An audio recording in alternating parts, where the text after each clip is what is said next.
Hello friends, welcome to cook with Sumitra. இன்றைக்கி வீடியோவில் பூண்டு குழம்பு எப்படி செய்யலான்னு பார்க்க போகிறோம். ரொம்பவே டேஸ்டியாக இருக்கும். வாங்க எப்படி செய்யலான்னு பார்க்கலாம். ஸ்டவ் ஆன் பண்ணிவிட்டு ஒரு கடாயை வச்சுக்கோங்க. கடாய் நல்லா சூடானதும் 2 ஸ்பூன் எண்ணெய் சேர்த்துக்கோங்க. எண்ணெய் நல்லா சூடானதும் 1 ஸ்பூன் ஜீரகம் சேர்த்துக்கோங்க. இது கூடவே 1 ஸ்பூன் மிளகு சேர்த்துக்கோங்க. வறுத்து விட்டுக்கோங்க. ஜீரகம் மிளகு எல்லாமே வறுபட்டு வந்ததும் இது கூடவே வெங்காயம் சேர்த்துக்க போகிறாங்க. நான் இன்றைக்கி சின்ன வெங்காயம் ஒரு 15 வெங்காயம் போல் சேர்த்துக்கிறேங்க. இது கூடவே ஒரு 10 பல் பூண்டு சேர்த்துக்கோங்க. சேர்த்துட்டு நல்லா வதக்கிக்கோங்க.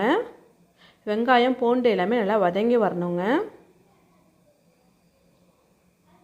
வெங்காயம் பூண்டு எல்லாமே நல்லா வதங்கி வந்துடுச்சு. இது கூடவே ஒரு தக்காளி எல்லாம் கட் பண்ணிவிட்டு சேர்த்துக்கோங்க. தக்காளி சேர்த்துட்டு நல்லா வதக்கி விட்டுக்கோங்க. தக்காளியுமே நல்லா வதங்கணும். இது கூடவே கொஞ்சமாக கருவேப்பிலை சேர்த்து நல்லா வதக்கிக்கோங்க. இப்போ தக்காளி வெங்காயம் பூண்டு எல்லாமே நல்லா வதங்கி வரணுங்க. இது கூடவே ஒரு அரை ஸ்பூன் அளவுக்கு மஞ்சள் தூள் சேர்த்து நல்லா வதக்கி விட்டுக்கோங்க. மஞ்சள் தூள் சேர்த்த பிறகு ஒரு 2 நிமிஷம் நல்லா வதக்கி விட்டுட்டு ஸ்டவ்வை ஆஃப் பண்ணிக்கலாம். இப்போ நல்லா வதங்கிடுச்சுங்க. இப்போ ஸ்டவ்வை ஆஃப் பண்ணிவிட்டு ஆற விட்டுக்கோங்க. இப்போ நல்லாவே ஆறிடுச்சுங்க. இப்போ மிக்ஸி ஜாரில் கொஞ்சமாக தண்ணி சேர்த்துட்டு நல்லா நைஸாக அரைச்சி எடுத்து வந்துக்கோங்க. ஒரு சின்ன லெமன் சைஸ் புளி இதே போல் கரைச்சி எடுத்து வச்சுருக்கேங்க. இதே போல் கரைச்சிக்கோங்க.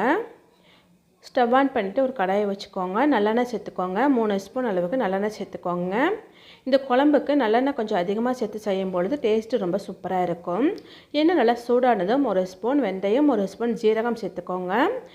வெந்தயம் ஜீரகம் எல்லாம் பொரிஞ்சு வந்ததும் இது கூடவே சின்ன வெங்காயம் சேர்த்துக்கோங்க. 1 கப் அளவுக்கு பூண்டு சேர்த்துக்கோங்க. சேர்த்துட்டு வெங்காயம் பூண்டெல்லாம் சேர்த்த பிறகு நல்லா வதக்கி விட்டுக்கோங்க.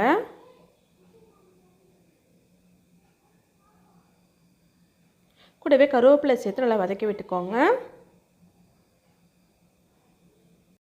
வெங்காயம் பூண்டு நல்லா வதங்கிடுச்சுங்க. இப்போ மிளகாய்த்தூள் சேர்த்துக்கலாம். குழம்பு மிளகாய்த்தூள் 2 ஸ்பூன் சேர்த்துக்கோங்க. இது கூடவே 1 ஸ்பூன் தனி மிளகாய்த்தூள் சேர்த்துக்கோங்க. சேர்த்துட்டு நல்லா 2 நிமிஷம் நல்லா லோ ஃப்ளேமில் வச்சு நல்லா வதக்கி விட்டுக்கோங்க. மிளகாய்த்தூள் எல்லாம் கரைஞ்சிடாமல் நல்லா வதக்கி விட்டுக்கோங்க. ஏற்கனவே அரைச்சி வச்சுருக்கோம்ல தக்காளி பூண்டு வெங்காயம் பேஸ்ட்டு நம்ம சேர்த்து நல்லா கலந்து விட்டுக்கோங்க.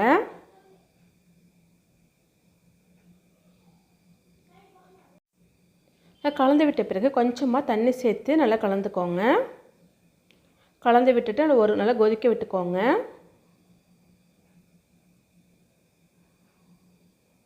இப்போ நல்லா கொதிக்க ஆரம்பிச்சிருச்சு. நம்ம ஏற்கனவே கரைச்சி வச்சுருக்கோம்ல புளியை சேர்த்துக்கோங்க.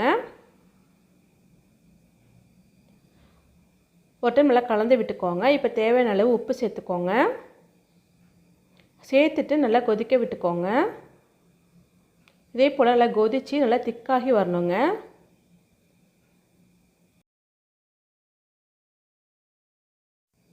இப்போ குழம்பு நல்லாவே திக்காயிடுச்சு. நல்லா கலந்து விட்டுக்கோங்க.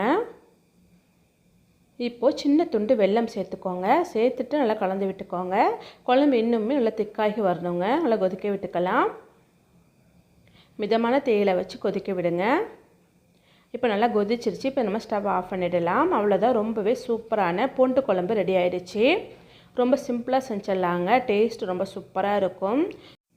சூடான சாதத்தில் போட்டு சாப்பிடும் பொழுது ரொம்பவே சூப்பராக இருக்கும். நீங்களும் ஒரு முறை செஞ்சு பாருங்கள். செஞ்சு பார்த்துட்டு எப்படி இருந்துச்சுன்னு கமெண்ட்ஸ் பண்ணுங்கள். இந்த வீடியோ பிடிச்சிருந்தா சப்ஸ்கிரைப் பண்ணி சப்போர்ட் பண்ணுங்கள்.